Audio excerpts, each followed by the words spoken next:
Hoy tengo el gusto de saludar a Diana Rojas Rivera, profesora titular del IEPRI y coordinadora del Grupo de Investigación en Relaciones Internacionales.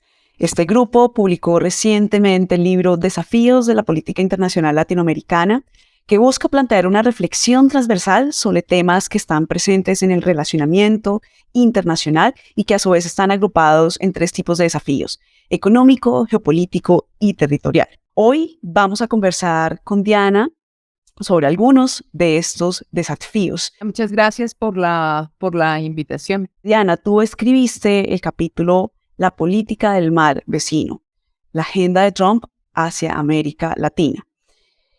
¿Cuáles son los elementos o los factores que caracterizaron las relaciones económicas entre Estados Unidos y América Latina con Trump?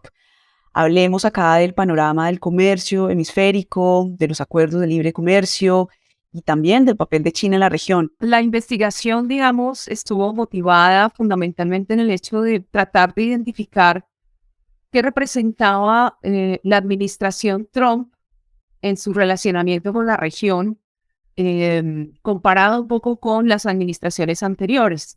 Es de todos conocido que el gobierno de Trump, digamos, planteó una serie de desafíos y de problemáticas para los analistas en vista de que varios de los elementos que habían sido, digamos, posturas tradicionales de Estados Unidos hacia la región, pues se modifican bajo este gobierno. Entonces, la pregunta de base de este trabajo es, ¿qué representa Trump en el conjunto de las relaciones entre Estados Unidos y América Latina?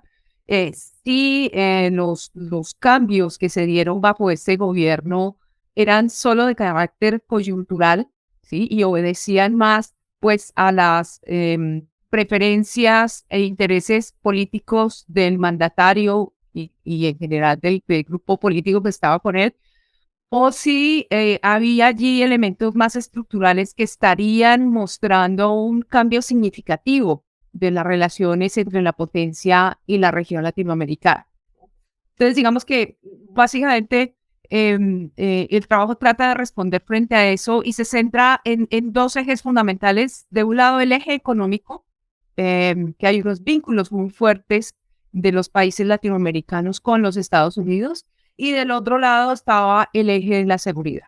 Otro de los grandes temas de la agenda externa de Trump fue la seguridad. ¿Qué nos puedes comentar al respecto? Y acá hay varios temas, pero me gustaría que te concentraras en el tema de la construcción del muro y las migraciones y la guerra contra las drogas. Trump concentró, digamos, parte de su atención y de sus esfuerzos frente a América Latina en el tema migratorio. Y la respuesta frente al tema migratorio, digamos, fue una intensificación de las políticas represivas que tanto física como simbólicamente se concentraron en la idea del muro. Él prometió un muro en la frontera que iba a ser infranqueable, que iba a abarcar los miles de kilómetros que hay, sobre todo en la frontera sur entre México y los Estados Unidos. Entre otras cosas, porque desde la postura del gobierno Trump, varios de los problemas de política doméstica, por ejemplo, el desempleo, por ejemplo, la inseguridad, el problema del narcotráfico, pues son atribuidos precisamente a esos flujos que vienen del sur, ¿no? En donde son algunos países latinoamericanos los que serían responsables de esa problemática. Entonces, el muro representa, ¿no?, esa respuesta de querer cerrarse, ¿no?, de querer evitar la llegada de esos migrantes, sobre todo latinoamericanos, lo cual lo llevó a desarrollar una política de mucha presión, particularmente frente a sus vecinos, frente a México y los países del Triángulo Norte en Centroamérica, que hizo que Estados Unidos terminara externalizando sus fronteras, es decir, así que corriendo su frontera a las fronteras de esos países para que se convirtieran en talanqueras para la llegada de esos migrantes, ¿no? Entonces, esos acuerdos de tercer país, ¿no?, seguro, estas medidas de que el asilo, la petición de asilo se debe hacer en esos países y no en Estados Unidos directamente como se hacía antes, ¿no? Y pues, por supuesto, toda una criminalización de la migración, que es un fenómeno, por supuesto, mucho más complejo y que tiene que ver pues con asuntos económicos, pero también culturales, también de carácter familiar, ¿no? Entonces, todo eso, esa política represiva de Trump va a hacer de los migrantes, sobre todo latinoamericanos, unos criminales, ¿no? Que deben ser detenidos. En conclusión, Diana, ¿qué balance se podría hacer de la política exterior de los Estados Unidos bajo el gobierno Trump?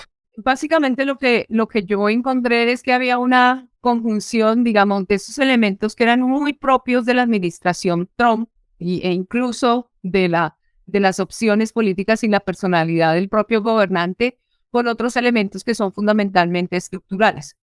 Es decir, en el caso de Trump, pues hay una visión nacionalista, ¿no? Hay una visión proteccionista también en términos económicos. Eso corresponde, digamos, a una muy fuerte polarización en los Estados Unidos, en donde el sector conservador y ultraconservador se ha venido fortaleciendo, ¿sí? Y es donde se es muy crítico de una serie de dinámicas internacionales, sobre todo de carácter multilateral, que predominaron en otras administraciones anteriores a la de Trump, ¿no? Entonces, sí, ahí hay una coyuntura política que va a explicar por qué vamos a tener una dinámica como la que se dio frente a América Latina, que sería propia de este gobierno. Pero al mismo tiempo, lo que vemos es que hay una serie de cambios que son más de carácter estructural, ¿sí? Y que no corresponden solo a ese gobierno. Y uno de ellos tiene que ver con que, si bien en la agenda de política exterior de los Estados Unidos, América Latina no suele ser una prioridad, ¿no? De todos modos, sí se ha dado un proceso de creciente interdependencia con la región. Esto es variable dependiendo de los estados, pero esa interdependencia en términos económicos, pues también no lleva a unas dinámicas políticas y diplomáticas que hacen que, aunque Estados Unidos, digamos, formalmente no le preste tanta atención, pues sí tenga que voltear a mirar a estos países de la región. Entonces ya citábamos, por supuesto, el tema de la migración que se convirtió en algo central y que lo sigue siendo hoy en día, tanto que el gobierno Biden, a pesar de sus declaraciones, no ha podido revertir, digamos, varias de las políticas del gobierno Trump, ni ha logrado que le aprueben una reforma migratoria integral. Pero temas como el narcotráfico, por ejemplo, como el tráfico de armas, ¿no? Ese es un asunto que está ahí, que afecta a la seguridad a nivel hemisférico y no solo a la seguridad nacional de los Estados Unidos.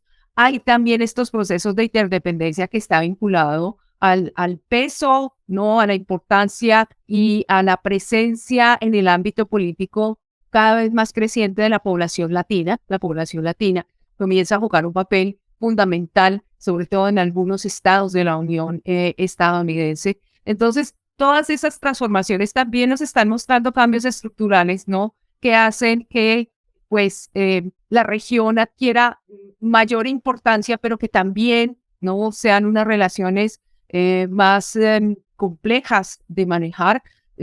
Por citar también muy rápidamente, un poco toda esa preocupación por la presencia china, ¿no? En la región, por los capitales chinos, que desde Trump viene siendo leída como una competencia por la hegemonía en la región, por la influencia en la región, que Estados Unidos ve con mucho recelo. Eso va más allá de Trump, ¿no? Y se mantiene, por ejemplo, en el gobierno Biden. Entonces hay una preocupación de Estados Unidos por, de alguna manera, vigilar y recuperar, ¿no? Parte de su presencia y su influencia en la región, ¿no? Que ha sido tradicional.